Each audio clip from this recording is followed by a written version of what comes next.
মধ্যপ্রাচ্যের উত্তপ্ত যুদ্ধ পরিস্থিতির মধ্যে হঠাৎই ছড়িয়ে পড়েছে এক চাঞ্চল্যকর গুঞ্জন।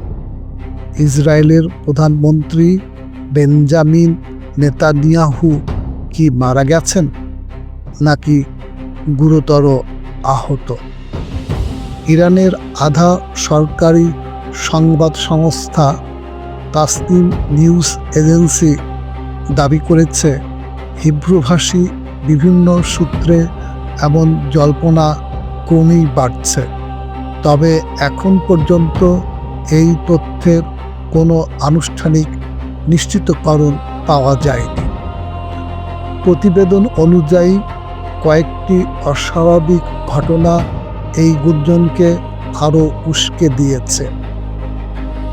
প্রথমত, প্রায় 3 দিন ধরে নেতানিয়াহুর ব্যক্তিগত চ্যানেলে কোনো ভিডিও প্রকাশ পায়নি। সাধারণত তিনি প্রতিদিনই ভিডিও বার্তা দিতেন, এমনকি 4 দিন ধরে তার কোনো ছবিও প্রকাশ করা হয়নি। দ্বিতীয়ত, 8 মার্চ থেকে তার বাসভবনের নিরাপত্তা হঠাৎ কয়েক গুণ বাড়ানো হয়েছে বলে জানিয়েছে কিছু হিব্রু সংবাদ মাধ্যম। আত্মঘাতী ড্রোন হামলা ঠেকাতে সেখানে নেওয়া হয়েছে সর্বোচ্চ সতর্কতা।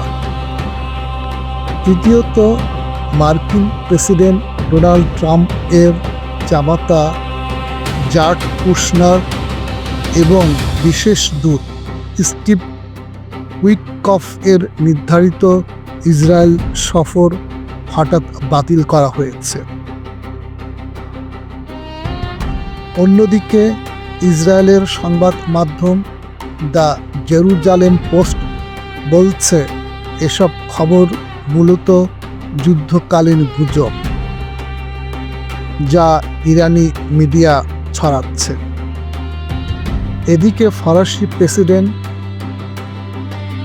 ইমানুয়েল মাখোঁয়ের সঙ্গে নেতানিয়াহুর একটি ফোনালাপের কথাও বলা হয়েছে, তবে সেই কথোপকথনের নির্দিষ্ট তারিখ উল্লেখ করা হয়নি।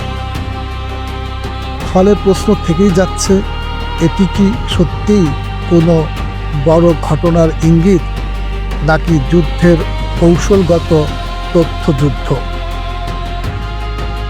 আপনি কি মনে করেন, এটি গুজব নাকি বড় কোনো সত্য লুকানো হচ্ছে? কমেন্টে আপনার মতামত লিখুন, আর এমন গুরুত্বপূর্ণ আপডেট পেতে চ্যানেলটি সাবস্ক্রাইব করতে ভুলবেন না।